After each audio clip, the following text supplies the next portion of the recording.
Persembahan dan perpuluhan dapat ditransfer melalui BCA 857 050 5000 atas nama GBI Musi Palam Indah atau scan barcode QR kode GBI Musi Palam Indah. Tuhan Yesus memberkati.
Shalom Bapak Ibu Saudara yang terkasih dalam Kristus, kita berjumpa lagi hari ini di Menara Doa Online kita. Mari Bapak Ibu Saudara yang berada di mana saja, saat ini kita mau siapkan hati kita mau siapkan pikiran kita mau undang Tuhan Yesus untuk hadir di setiap pujian kita, di setiap doa kita. Mari Bapak Ibu Saudara, saya percaya ketika Bapak Ibu Saudara duduk di hadapan Tuhan ada rencana yang indah. Tuhan mau berbicara kepada Bapak Ibu Saudara. Haleluya. Mari kita tutup mata kita mulai naikkan doa kita. Haleluya. Segala pujian syukur hanya bagi Engkau Allah kami yang hidup. Bapa, di dalam nama Tuhan Yesus Kristus, saat ini ya Allah kami datang menghampiri tahta-Mu yang kudus. Kami datang di pelataran-Mu dengan penuh hati yang rasa syukur kepada Engkau ya Bapa. Engkau melihat setiap hati kami rindu, kami sungguh melekat kepada Engkau ya Bapa. Engkaulah sumber segalanya di dalam kehidupan kami ya Bapa. Bapa, kami hanya memiliki hati hamba ya Bapa. Kami hanya memiliki hati yang selalu ingin melayani Engkau, selalu ingin taat kepada setiap firman-Mu ya Bapa. Mari ya Allah kami, lebih lagi Engkau bersama kami, Engkau berbicara kepada kami. Bawa kami untuk masuk di dalam rencana-Mu ya Bapa.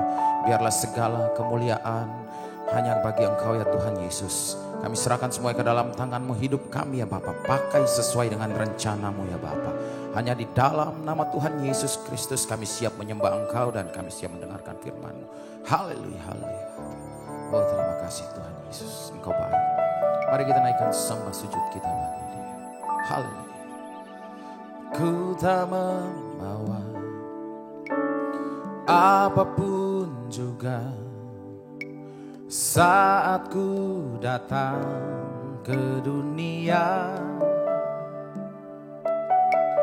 Ku tinggal semua pada akhirnya saat ku kembali ke surga. Mari sama-sama dari awal dengan segenap hati kita nyanyikan bersama, katakan. Ku tak membawa apapun juga saat ku datang ke dunia. Ku tinggal semua pada akhirnya saat ku kembali ke surga. Inilah yang ku punya, hati sebagai hamba setia padamu Bapa. Kemanapun ku bawa hati yang menyembah, dalam roh dan kebenaran sampai selamanya. Mari sama-sama lebih dalam lagi dengan segenap hati dari awal kita nyanyikan bersama. Ku tak membawa apapun juga saat ku datang ke dunia. Kami kan tinggal, ku tinggal semua. Pada akhirnya saat kami kembali, oh mari semuanya sembah Dia. Inilah yang ku punya, hati sebagai hamba yang mau taat dan setia padamu Bapa. Kemanapun ku bawa hati yang menyembah, di dalam roh dan kebenaran sampai selamanya. Katakan inilah yang ku punya, hati sebagai hamba yang mau taat dan setia padamu Bapa. Kemanapun ku bawa hati yang menyembah, di dalam roh dan kebenaran sampai selamanya. Katakan bagaimana, oh bagaimana ku membalas kasih-Mu. Segala yang ku punya itu milik-Mu, itu milik-Mu.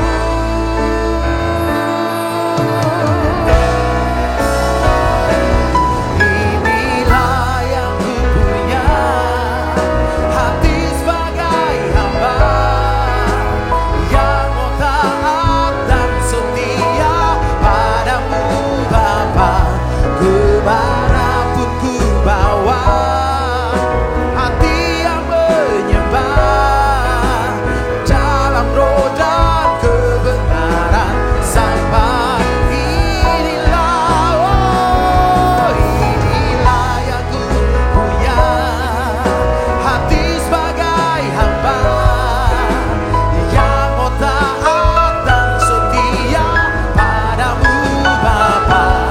Kemanapun ku bawa hati yang menyembah, di dalam roh dan kebenaran sampai selamanya. Mari semuanya dengan lembut katakan, inilah yang ku punya, hati sebagai hamba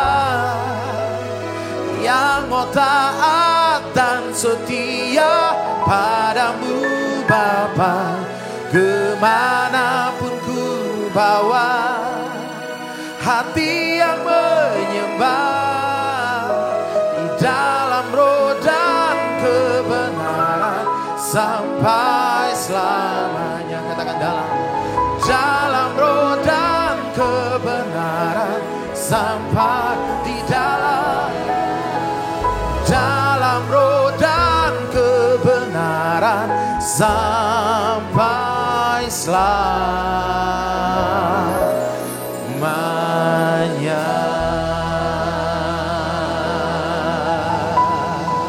Yes, Father. Ini setiap hati kami, Yesus. Kami mau taat, kami mau setia, oh, walau badai. Kami mau tetap menjadi hamba-Mu ya Bapa. Kami mau tetap setia kepada Tuhan kami, Allah kami yang memberi kami hidup, yang telah baik dalam hidup kami. Oh mari semuanya, Bapak Ibu Saudara yang ada dimanapun Bapak Ibu Saudara berada saat ini, mari kita naikkan syukur kita bagi Dia. Oh haleluya, oh Jesus, Engkau baik ya Tuhan.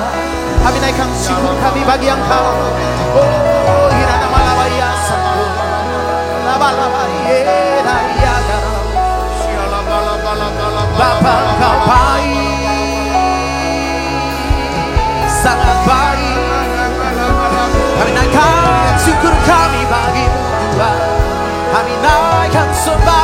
bagimu Bapa.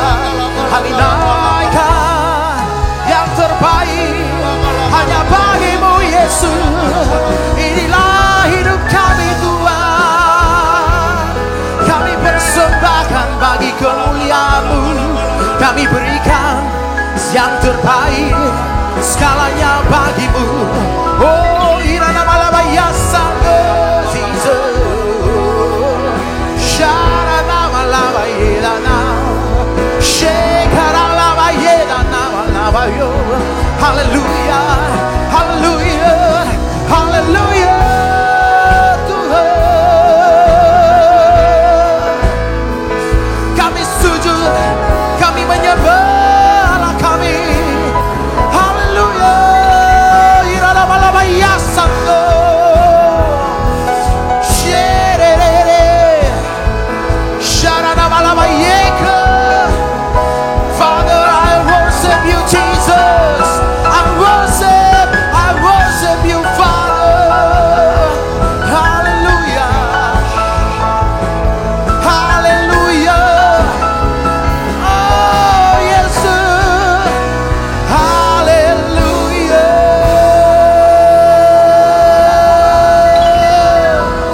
Shakaralabaya taralabayeko. Shakaralabayeko. Shakaralabalabalabalabalabalabala. Shakaralabalabalabalabalabalabala.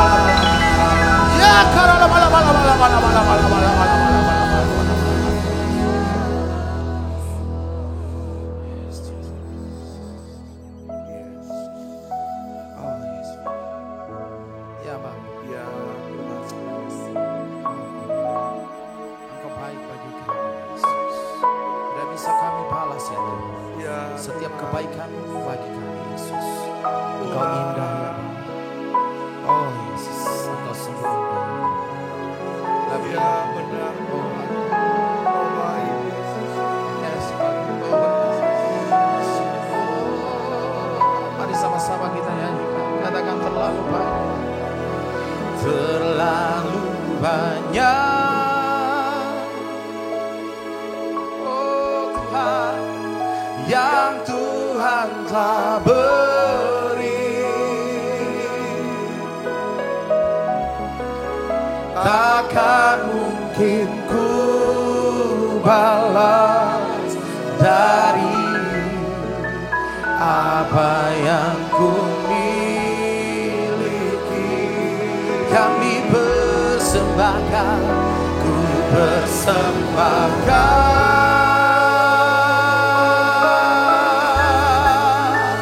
seluruh hidupku. Biar ku tetap cinta dan ku tetap setia untuk selama-lamanya. Mari sama-sama dari awal dengan segenap hati kita nyanyikan. Ku tetap cinta, kami kan tetap cinta Yesus. Ku tetap cinta,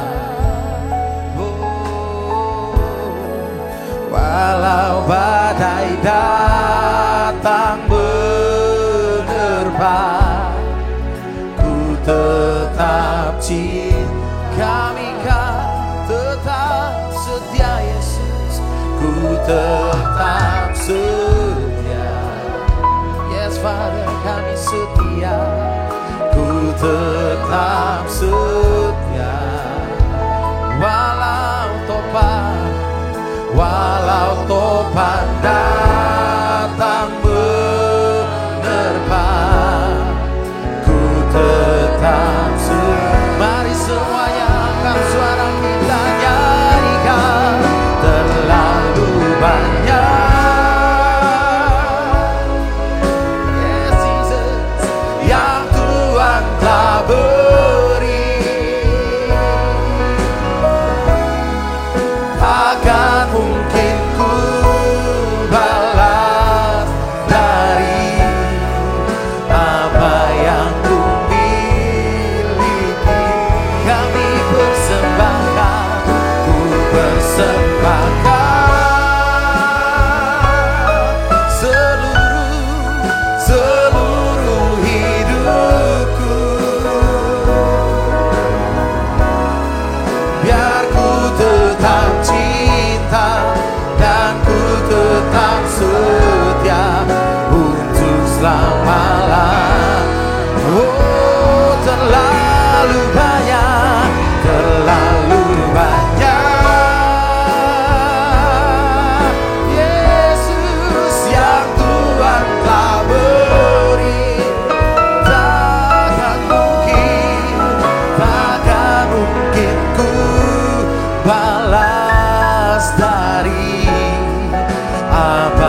Inilah isi hati kami Yesus.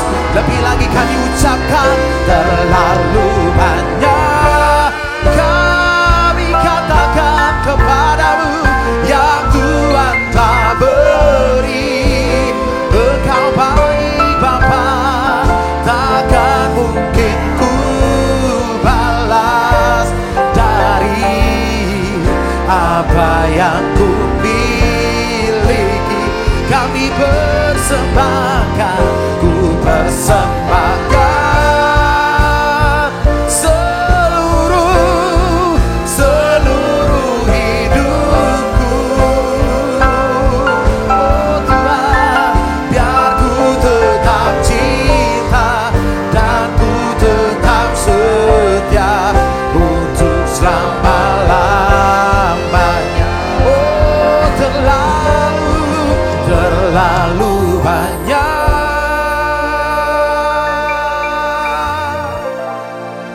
yang Tuhan telah beri. Takkan mungkin ku balas dari apa yang ku miliki.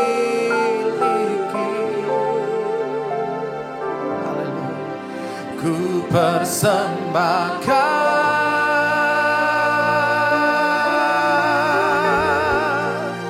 seluruh hidupku,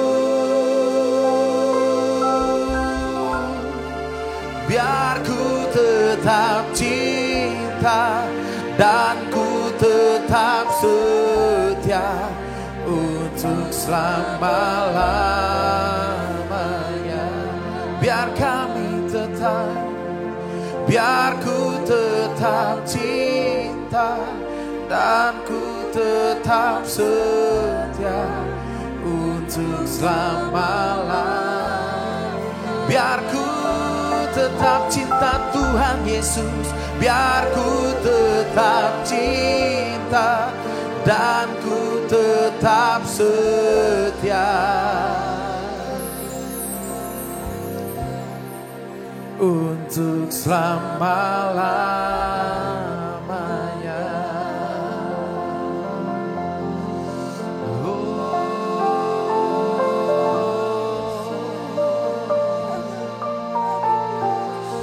Yes, Father. Hirana malabayanaha, oh Kau baik. Ini kami hamba-hambamu Bapa, ya Tuhan.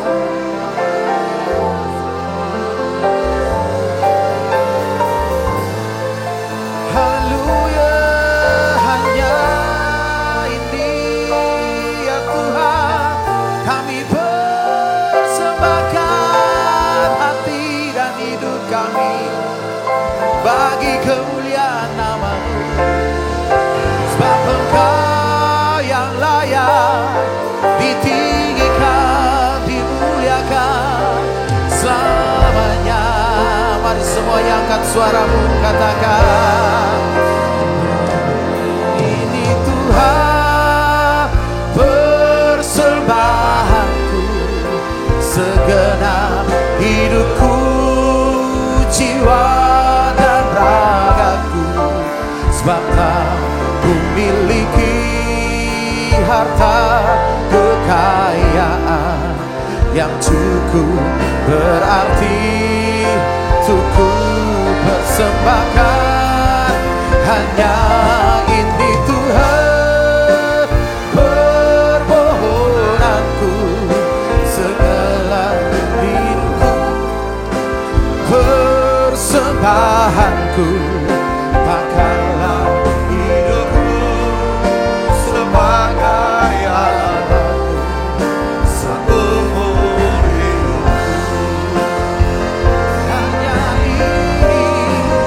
Hanya ini Tuhan persembahanku, segenap hidupku, jiwa dan ragaku.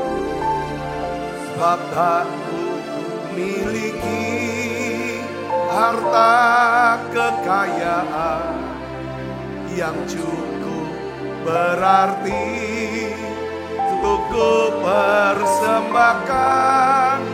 Hanya ini Tuhan permohonanku, terimalah Tuhan persembahanku.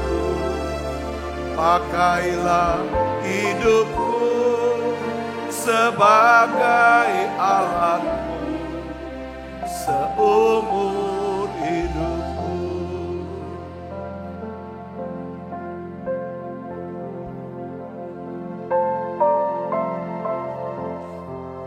Terima kasih ya Tuhan. Makasih ya Tuhan untuk hadirat-Mu. Makasih Roh Kudus-Mu. Di menara doa ini kami rasakan hadirat-Mu begitu kuat Tuhan, melawat kami. Pakai kami Tuhan. Tuhan percayakan kami Tuhan jiwa-jiwa itu. Percayakan kami Tuhan. Percayakan kami. Kami minta ya Tuhan. Pakai hidup kami. Kami mau beri ya Tuhan waktu kami, tenaga kami, uang kami, pakai hidup kami Tuhan. Oh ya la bala bala bala bala bala bala bala bala bala bala bala. Segalanya yang ku miliki, semuanya daripada kan ku bawa persembahan yang terbaik hanya bagi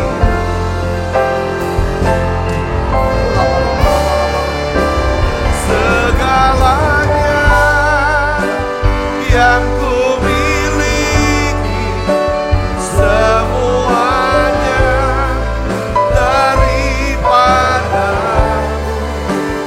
kan ku bawa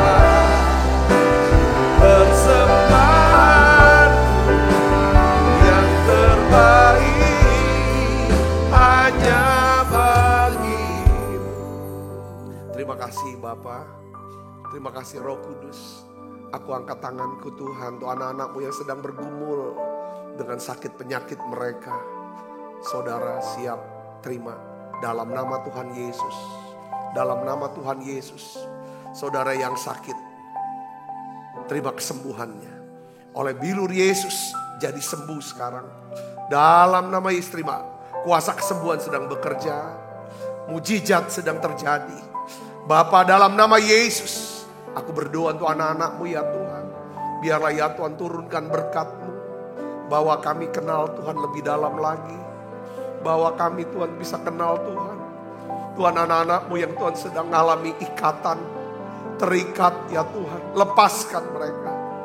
Yang tertekan Tuhan. Berikan kelegaan, kesembuhan, pemulihan. Tuhan Yesus, kami percaya mujizat masih ada. Kau yang berkata, mari kepadaku, kamu yang letih lesu dan beban berat, aku akan berikan kelegaan kepadamu. Tuhan, anak-anak-Mu yang mengalami tekanan, ya Tuhan, Engkau tolong Tuhan.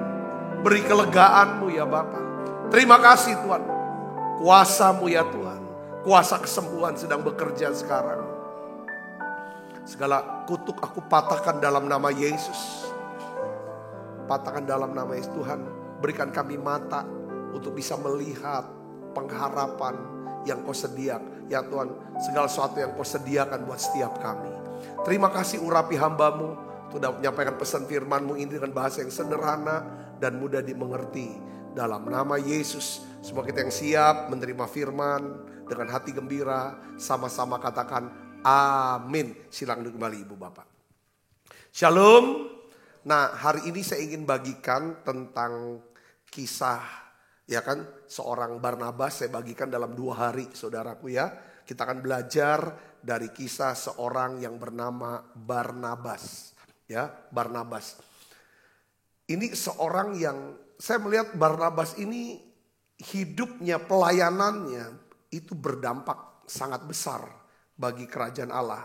Ya, saya percaya bahwa kontribusi ya saudara daripada pelayanan sumbangsinya, ya kan, dan keahliannya dalam kata kuncinya dari Barnabas ini kita bisa melihat bahwa dia tuh hebat untuk bisa menemukan seseorang, lalu melatih, memuridkan, lalu mengembangkan daripada orang-orang itu, saudaraku. Dan kita tahu, ya saudara, di Alkitab ini nggak ada yang tidak akan pernah ada nama Rasul Paulus, tidak akan pernah ada yang namanya Injil Markus, surat-surat Paulus tanpa daripada peran siapa? Barnabas. Ini orang luar biasa. Ini orang yang luar biasa, saudara Yesus ya. Dia tinggalkan warisan yang luar biasa.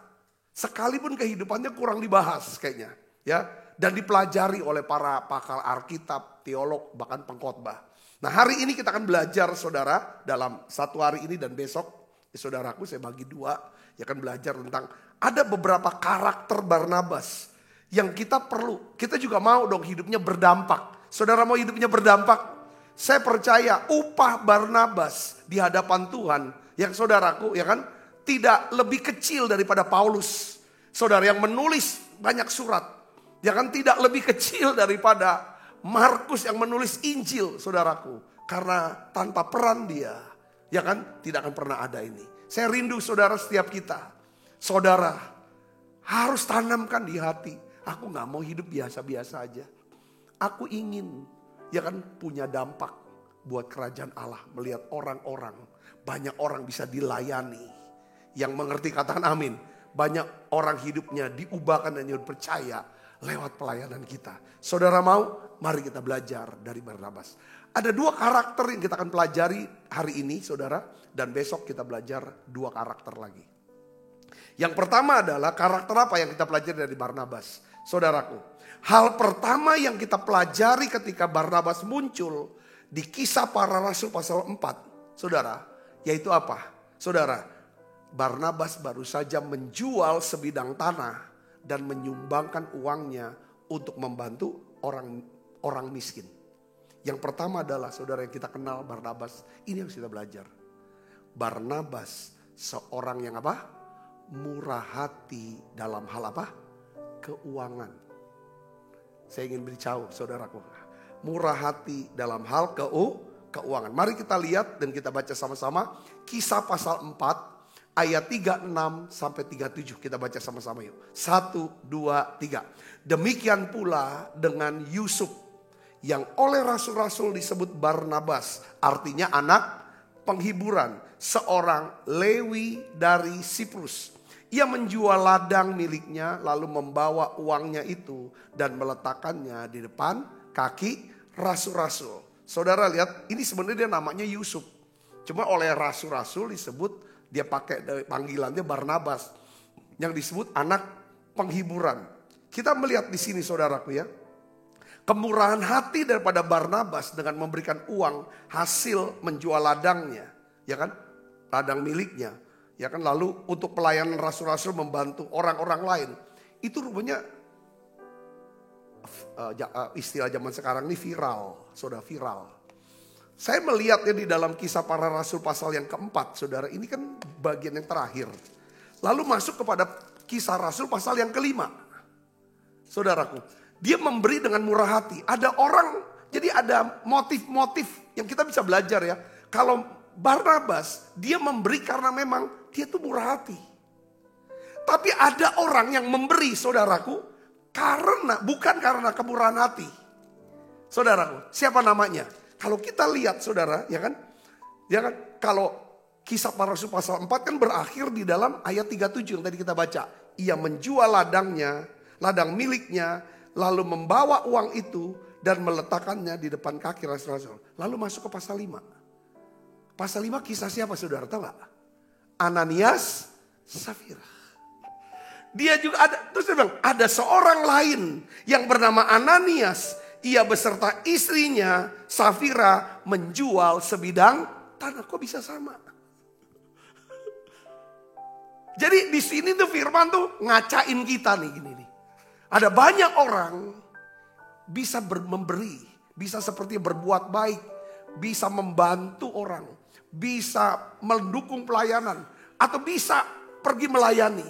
Tapi saudara, saya ingin, saudara yang Yesus, saya ingin beritahu kepada saudara, saya ingin jelas saudara, apa kita mau menjadi seperti Barnabas yang melahirkan rasul besar yang namanya Paulus dan melahirkan seorang penulis Injil yang bernama Yohanes Markus?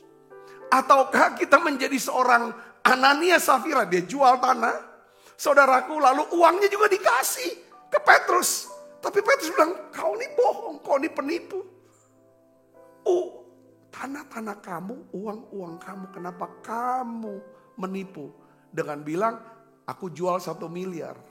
Padahal, ya kan, ini uang 1 miliar aku kasih. Padahal hasil penjualannya mungkin saja 1,5 miliar. Petrus bilang, uang kamu mau 1 miliar, mau 1,5 miliar, itu semua uang kamu. Gak usah ngomong kayak gitu. Tujuan kenapa? Motif kamu jual tanah. Ya kan, Ananias Safira selama ini di gereja itu dikenal. Saudaraku, ya kan, dikenal. Mungkin dikagumi. Para rasul, para pemimpin begitu ini sama dia. Dia bisa dekat. Tapi sekarang muncul orang baru, anak baru. Bisa memberi. Dia gak mau kalah pamor. Ini dari dulu saudara. Penyakit ini sudah ada. Gereja zaman sekarang ada banyak orang takut kalah pamor.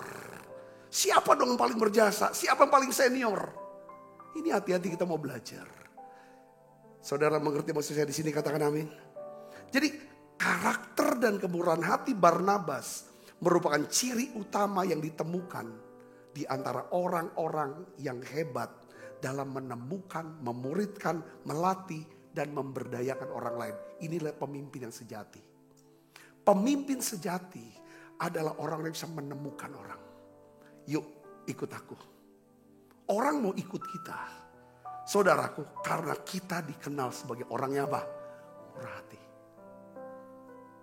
Orang tidak mau kerja untuk orang yang egois dan kikir. Setuju saudara, katakan amin. Susah, jangan kamu kerja. Jadi pembantu rumah tangga kita juga.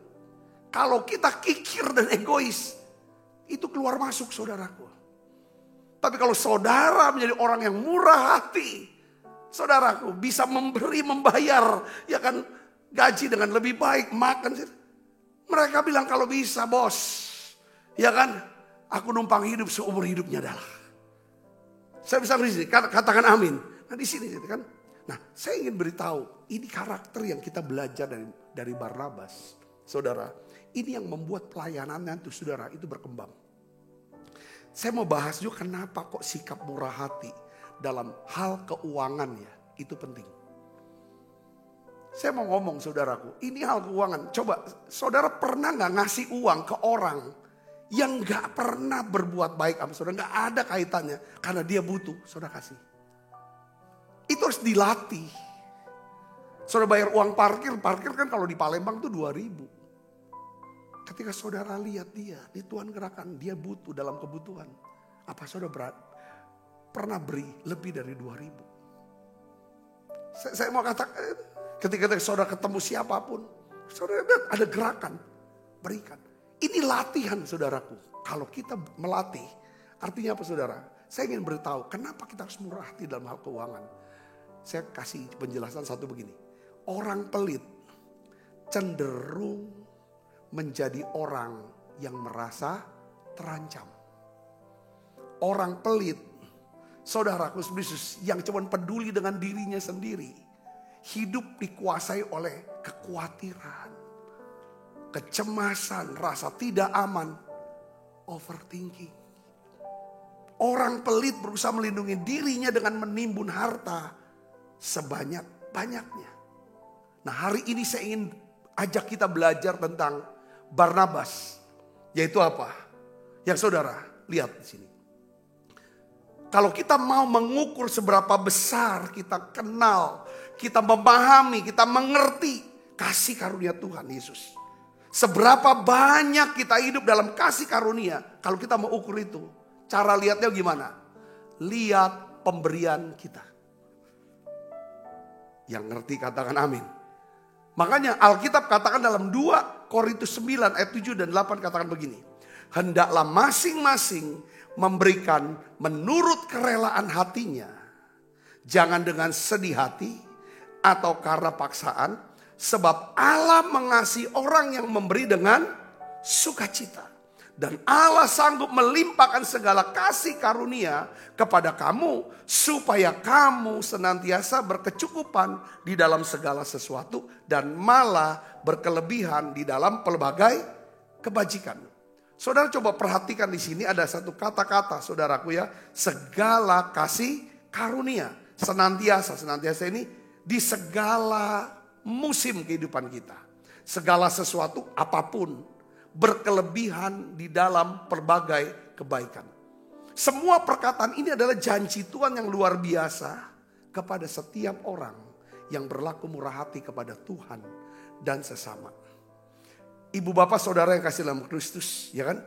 Nah, Tuhan katakan begini, ini ada janjinya luar biasa. Yang saya mau simpul lagi nih, Alkitab katakan begini.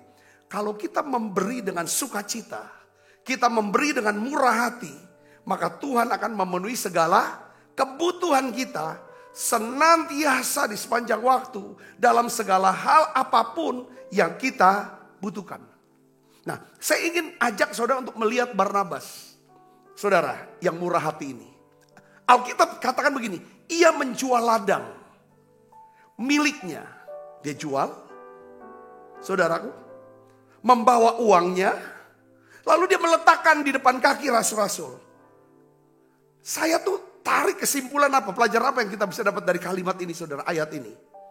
Hal ini mengajarkan kepada kita tentang bagaimana cara membawa persembahan yang benar di hadapan Tuhan.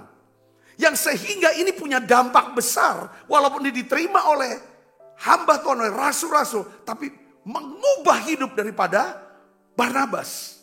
Bahwa pemberiannya menjadi satu pemberian saudaraku. Ya kan? Yang harum, korban yang disukai dan yang berkenan kepada Tuhan. Coba saudara lihat ini. Kalau saya simpulkan dia begini saudara. Ya kalau kita lihat ini mengajarkan gimana.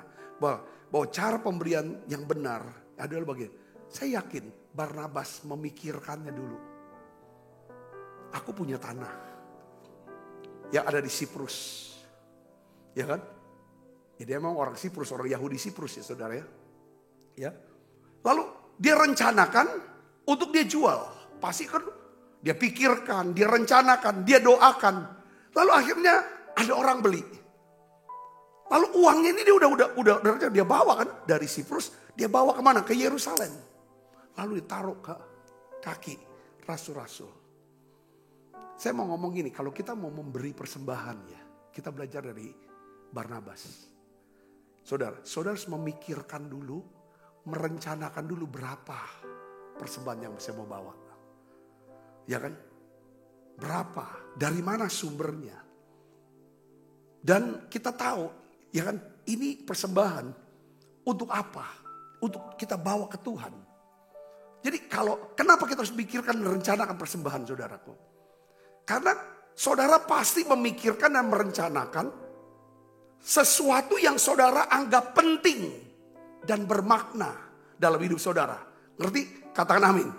Sebelum saudara mau memutuskan untuk menikah, pasti saudara pikirkan dulu. Saudara rencanakan dulu. Saudara doakan dulu. Katakan amin saudara. Karena keputusan menikah adalah keputusan yang sangat penting. Ketika saudara mau pindah ke satu kota, pindah kerja ke lain kota, pasti saudara pikirkan, rencanakan, doa lebih dulu. Karena saudara anggap ini penting. Ketika saudara menganggap persembahan kepada Tuhan ada satu yang penting bagi saudara, maka saudara harus memikirkan, merencanakannya.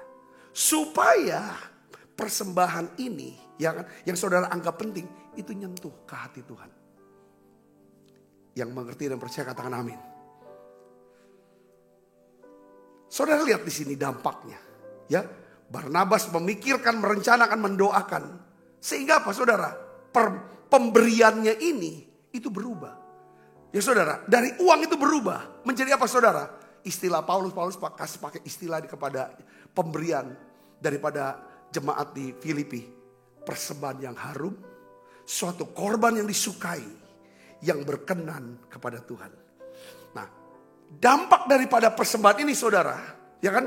Saudara dan saya kita bisa lihat bagaimana Tuhan membuat Barnabas akhirnya saudara menjadi orang yang dikenal luas, dapat dipercaya dan perkataannya didengarkan oleh jemaat mula-mula dan oleh para pemimpin gereja itu rasul-rasul. Ketika Tuhan butuh, Tuhan mau cari. Ini skenario Tuhan, saya mau kasih tahu saudaraku. Ini Tuhan tuh mungkin dari sejak kekekalan, dia sudah pilih Paulus. Ini orang yang keras, yang kasar, tangannya berlumuran darah, catatannya buruk, catatan digitalnya buruk. Saudaraku, Paulus berusaha saudara untuk datang ke Yerusalem, bilang aku nih udah ketemu Tuhan.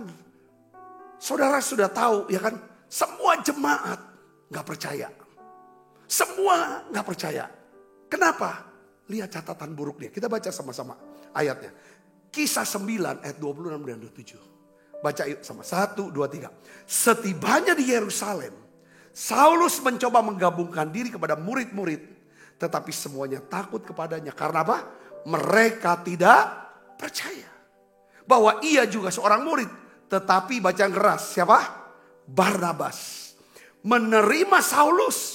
Dan membawanya kepada rasul-rasul. Dan menceritakan kepada mereka. Bagaimana Saulus melihat Tuhan di tengah jalan. Bahwa Tuhan berbicara kepada Saulus. Bagaimana keberaniannya mengajar di Damsik.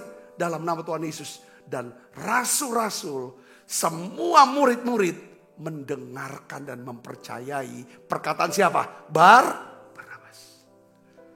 Kalau orang belum ngerti, belum tahu kalau kita tuh mengasihi mereka, peduli dengan mereka, yang kita bisa tunjukkan dengan kemurahan hati kita dalam hal keuangan, orang masih belum bisa mempercayai kita. Orang sulit untuk mendengarkan perkataan kita. Saya bilang, katakan amin.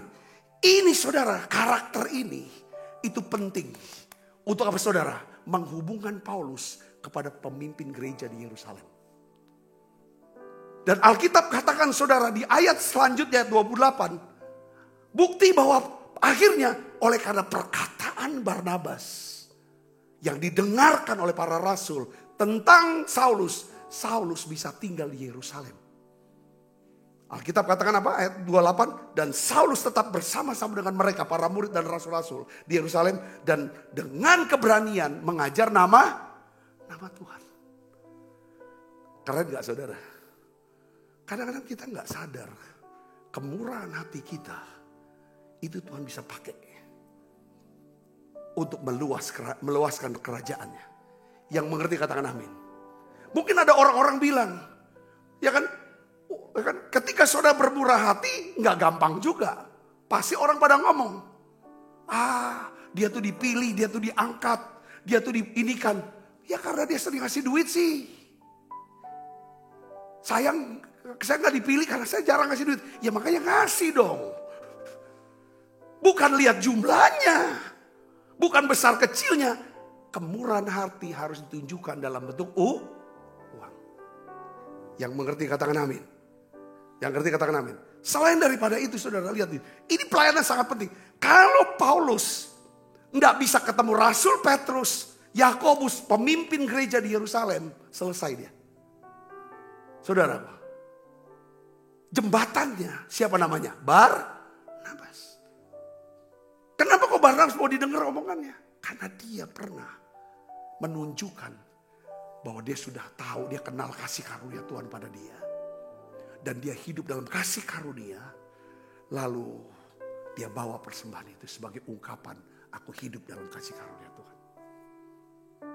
Saudara belajar gak dari sini? Katakan amin. Ini pelajaran. Yang berikutnya apa? Enggak cuma sekedar untuk menghubungkan seorang.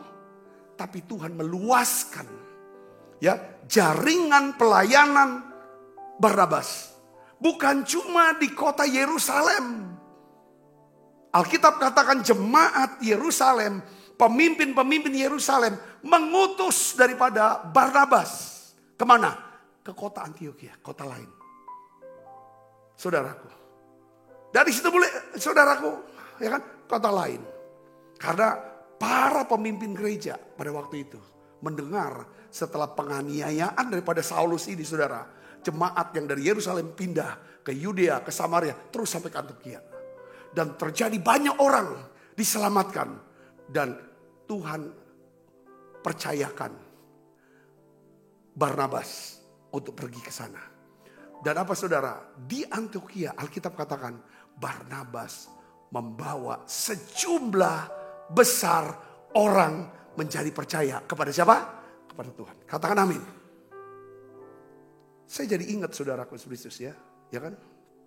Ini paling penting saudaraku. Ya, kalau kita nggak setia kepada mamon yang tidak jujur, maksudnya kalau kita nggak setia pada perkara kecil, Tuhan nggak akan pernah bisa kasih perkara yang besar. Ini ayatnya, coba kita baca yuk sama-sama yuk. Lukas 16 ayat 11, kita baca sama-sama. 1, 2, 3. Barang siapa setia dalam perkara-perkara kecil, ia setia juga dalam perkara-perkara besar. Dan barang siapa tidak benar dalam perkara-perkara kecil, ia juga tidak benar dalam perkara-perkara besar. Ayat 11. Jadi jikalau kamu tidak setia dalam hal apa? Mamon yang tidak jujur, siapakah yang akan mempercayakan kepadamu harta yang sesuai? Perkara kecil itu adalah di mata Tuhan apa? Bagaimana kita melihat duit. Bagaimana kita bisa murah hati dalam hal uang. Jadi gini saudaraku ya. Sebelum kita belajar murah hati dengan memberikan waktu kita, uang kita, tenaga kita. Dan memberikan kesempatan-kesempatan kepada orang-orang sekitar kita untuk bisa bangkit, untuk bisa maju. Bahkan lebih besar dari kita. Kecil kemungkinan Tuhan memberikan dan mempercayakan kita harta yang sesungguhnya yang namanya jiwa-jiwa.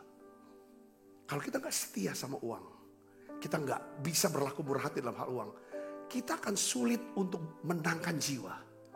Sebagai orang Kristen harusnya, saudara, kita harus bisa berbuah. Buahnya adalah apa? Jiwa-jiwa yang dibawa ke Tuhan. Katakan amin. Saya ingin ajak saudara untuk melihat paradigma ini. Jadi Kristen bukan kita, wah aku diberkati loh dengan uang. Aku bisa ke sini, ke situ, punya ini, punya itu. Kenal si ini, kenal si itu. Puji Tuhan. Tapi yang Tuhan minta adalah saudara dan saya bisa berbuah jiwa-jiwa. Yang mengerti katakan amin. Yang ngerti katakan amin. Nah, saya ingin beritahu ya. Satu hal lagi kita belajar nih hari ini tentang Barnabas. Dia kekikiran. Kekikiran di hati kita. Ya kan? Kalau kita biarkan, ini akan menyabotase pengembangan daripada diri dan hidup kita. Kita akan terus kecil. Hitungan waktu, hitungan tenaga, hitungan duit. Kesempatan, pokoknya aku yang harus dapat kesempatan. Orang lain enggak. Kalau hal seperti itu kita gak akan bisa jadi besar. Tuhan gak akan bisa percayakan kita. Ya kan saudara, sebagai jembatan yang akan mempertemukan kita. Mempertemukan orang-orang untuk bisa jadi orang yang besar. Hari ini kemurahan hati kita bisa kenalkan. Seperti Barnabas. Karena dia murah hati dalam hal uang, dia juga bermurah hati untuk membawa Barnabas yang bukan siapa-siapa, Saulus yang bukan siapa-siapa, kepada Petrus yang punya otoritas. Yakobus, gembala gereja di Yerusalem, sehingga mereka diterima. Dari situ pengutusan jadi rasul besar. Katakan amin saudaraku. Kalau kita gak murah hati dalam uang, kita pasti juga gak murah hati dalam apa? Memberikan kesempatan. Karena kesempatan itu bisa jadi uang, kekuasaan dan lain sebagainya. Saudara, ini yang ini kan. Nah, kalau kita simpan kekikiran dalam hati kita, kekikiran akan menyebabkan kita menolak siapapun yang kita khawatirkan berpotensi akan menjadi lebih baik dari kita. lebih unggul dari kita, lebih besar dari kita. Saudara yang kasih Kristus, sekali lagi saya mau bicara, ingatlah bahwa tidak ada seorang pun yang mau bekerja untuk orang kikir yang egois. Nah, salah satu senjata yang paling ampuh untuk mematahkan cengkeraman, kekikiran, dan egois adalah apa? Saudara, saya harus belajar, disiplinkan diri, murah hati dalam hal apa? Uang. Katakan amin. Katakan amin. Gak ada yang amin di sini. Saya masih sama-sama dengan saudara dah. Apa ini terlalu berat? Kadang-kadang saudara ya, orang jemaat atau siapapun termasuk kita para pemimpin, kalau udah pendeta sudah khotbah soal keuangan, semua langsung defensif. Apel lo. Mau apel lagi nih. Duit lagi. Hati-hati saudaraku. Saya ingin beritahu, kenapa kok Tuhan taruh di hati saya selalu tema ini yang harus dibawa. Karena kita gak akan pernah menjadi tim pelayanan yang hebat, yang bisa jangkau banyak orang, kalau kita tidak pernah berlaku murah hati dalam hal keuangan. Katakan amin. Katakan amin. Yang kedua yang kita belajar daripada Barnabas itu apa, saudara? Ya, Barnabas adalah seorang yang mempunyai mata hati yang baik. Mata hati yang baik atau wawasan ilahi. Coba kita baca Alkitab ini. Ya saudara. Karena dia orang yang ngerti tentang betapa besar kasih karunia Tuhan dalam hidupku. Yang sudah menyelamatkan aku. Yang sudah mengampuni aku. Ya, yang begitu murah hati atas hidupku. Saudaraku, dia ungkapkan itu. Dia hidup dalam kemurahan. Saudara, Alkitab katakan dalam Kisah 11 ayat 23. Ini saya suka banget ayat ini, saudara. Sampai 25. Kita baca sama-sama. 1, 2, 3. Setelah Barnabas datang. Dia datang ya ke Antiokhia. Dan melihat kasih karunia Allah. Melihat apa? Kasih karunia Allah. Atas apa? Pada orang-orang ini. Dia tuh bisa setiap kali dia melihat orang. Dia selalu melihat kasih karunia Allah atas hidup orang lain. Bersukacitalah ia. Baca yang keras sama-sama dengan saya. 1, 2, 3. Ia menasehati mereka. Supaya mereka semua tetap setia kepada Tuhan. Karena Barnabas, perhatikan di sini. Ini dia. Adalah apa? Orang baik.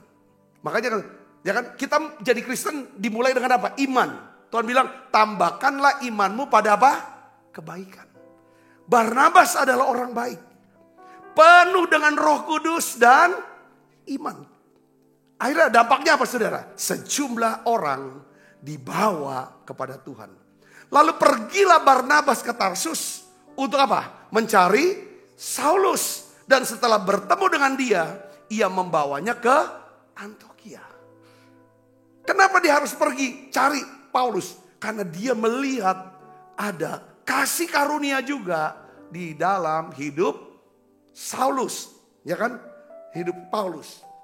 Saya mau bicara begini, saudara. Ini dia punya pandangan yang ini penting sekali untuk kita belajar dari Barnabas. Nih, kita belajar gini. Kita lihat di sini contohnya, pelajarannya. Paulus itu atau Rasul Paulus ini sebenarnya seorang yang tidak memenuhi persyaratan. Ya kan, untuk masuk ke dalam pelayanan. Ya, Paulus ini tidak memiliki kredibilitas, maksudnya tidak dipercaya kan sama jemaat yang mula-mula, di tengah-tengah jemaat mula-mula. Kenapa? Karena dia punya masa lalu yang sangat buruk. Catatan kalau zaman sekarang catatan digitalnya atau catatan publiknya, ya kan, tentang teologi dia bahwa orang Kristen ini sekte yang sesat harus dibunuh. Ini kan dia punya teologinya, teologi yang kacau banget. Yang berikutnya tangannya sudah berlumuran darah. Dialah orang yang terlibat dalam pembunuhan siapa? Stefanus. Saudaraku, saudara nggak bisa masuk. Tapi saudara lihat di sini, entah bagaimana Barnabas mampu melihat, melampaui semua kesalahan, semua dosa dan masa lalu daripada Saulus atau Paulus. Dia bisa melihat hal-hal yang menakjubkan yang telah dan sedang dilakukan Tuhan Yesus dalam kehidupan Paulus. Ini orang yang bisa punya mata, ya kan, penuh dengan kasih karunia. Dia melihat, ini orang ada kasih karunia. Ini Tuhan mau buat ini. Itu mata Tuhan. Itulah mata yang baik. Saudara Yesus. Jadi Barnabas ini seorang yang bisa melihat kasih karunia Tuhan pada diri orang lain. Sebuah karunia roh yang sangat penting untuk dimiliki oleh setiap orang percaya. Khususnya kita para hamba-hamba Tuhan. Khususnya kita nih orang-orang tua. Sekali lagi saya mau katakan gini saudara. Barnabas, dia bisa melihat melampaui apa yang telah dilakukan oleh Paulus. Dengan melihat apa yang sedang dilakukan Tuhan atas hidupnya. Kehebatan Barnabas adalah dia bisa melihat potensi Paulus dan potensi Yohanes Markus yang ditolak oleh Paulus. Saudaraku, melampaui kesalahan dan dosa mereka berdua. Sebuah mata yang baik yang bisa melihat kasih karunia Tuhan atas hidup seorang. Ini penting. Untuk apa? Sebagai penangkal dari sikap yang mudah menghakimi orang. Kalau kita mau menang dari sikap mudah menghakimi, saya belajar lagi, pelajaran tambahan. Kita harus punya mata yang baik. Yang bisa melihat ada kasih karunia Allah atas hidup saudara-saudara kita. Yang mengerti, katakan amin. Besok kita akan belajar. Ini dua sikap yang sangat mulia dari Barnabas yang menyebabkan saudara kehidupan Paulus, dampak pelayanan Paulus menjadi begitu luar biasa.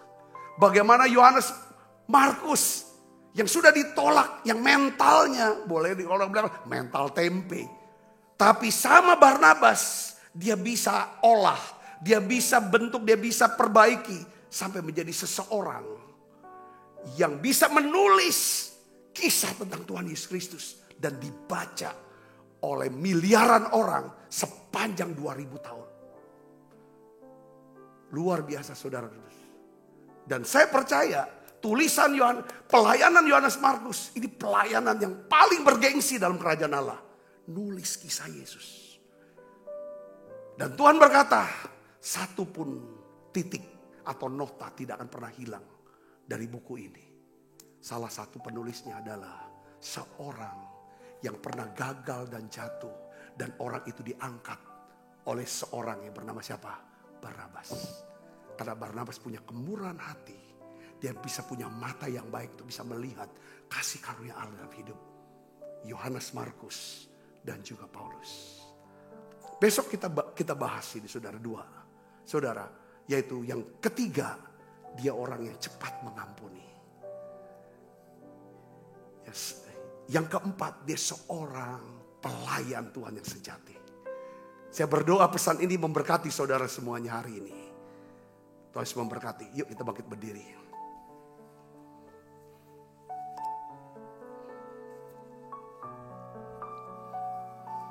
Kita makan perjamuan kudus, saudara.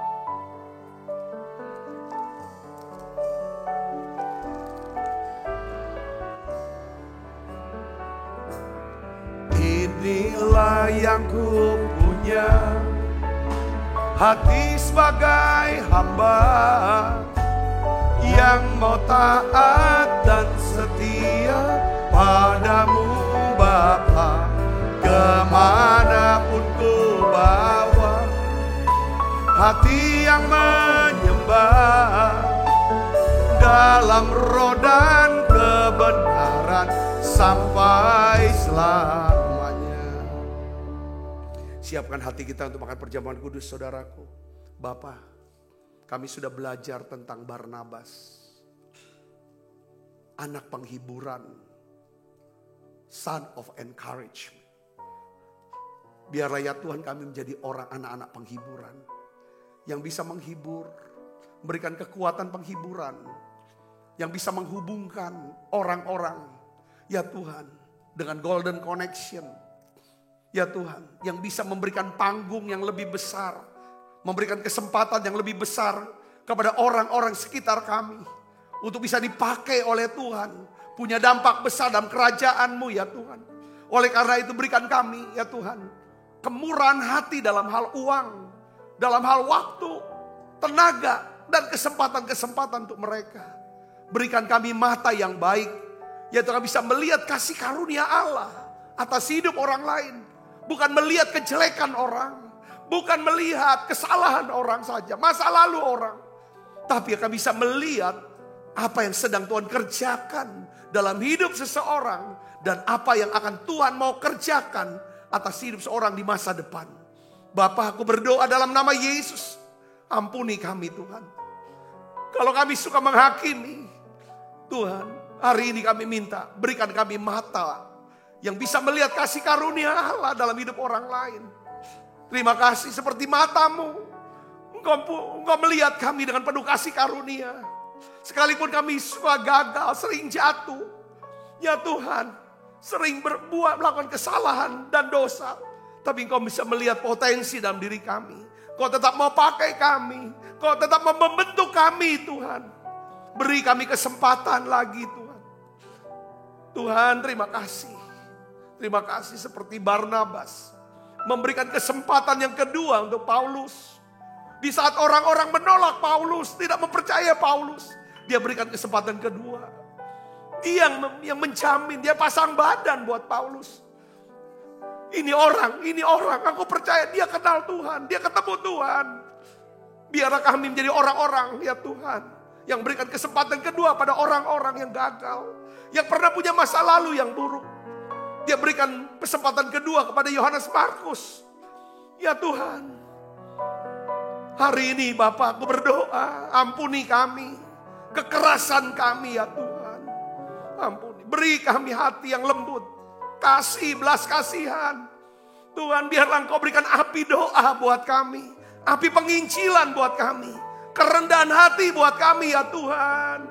Tuhan, aku berdoa dalam nama Yesus. Tuhan, terus bentuk kami ya Bapa. Makasih, di perjamuan kudus ini aku doa, aku minta Bapa, tolong kami Tuhan, pakai kami. Kami mau ada ya Tuhan di hati-Mu.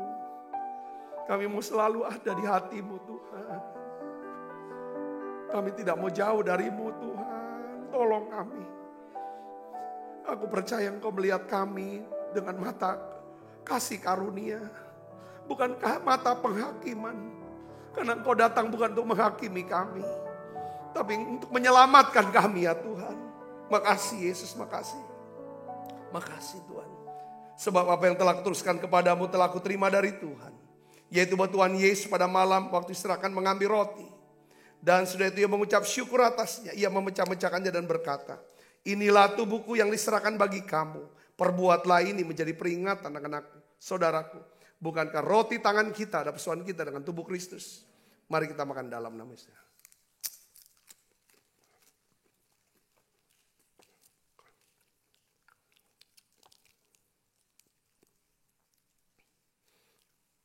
Angkat cawan. Demikian juga yang mengambil cawan sudah makan berkata, cawan ini perjanjian baru. Yang dimeteraikan darahku, perbuatlah ini setiap kali kamu meminumnya menjadi peringatan akan aku. Saudaraku, bukankah cawan perjanjian ini yang atasnya kita ucapkan syukur ada persoalan kita dengan darah Kristus. Mari minum dalam nama Yesus.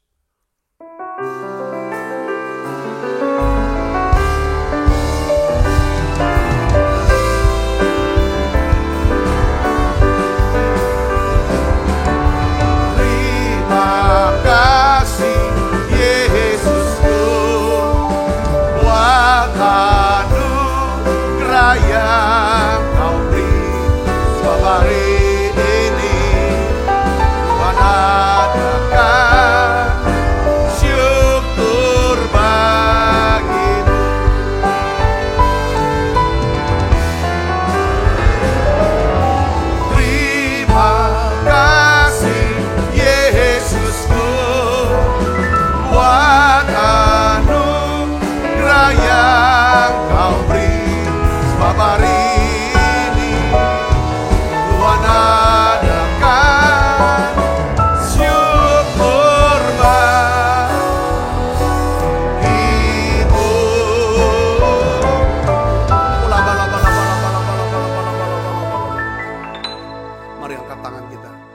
kasih Kristus, terimalah berkat yang berlimpah-limpah daripada Allah Bapa. Di dalam anaknya yang Tuhan kita Yesus Kristus. Persetujuan yang manis Roh Kudus menyertai saudara semua mulai saat ini sampai Yesus datang menjemput kita dan mempermai dan sampai selama-lamanya. Semua kita yang percaya berkati sama-sama katakan amin. Tuhan berkati saudara semuanya.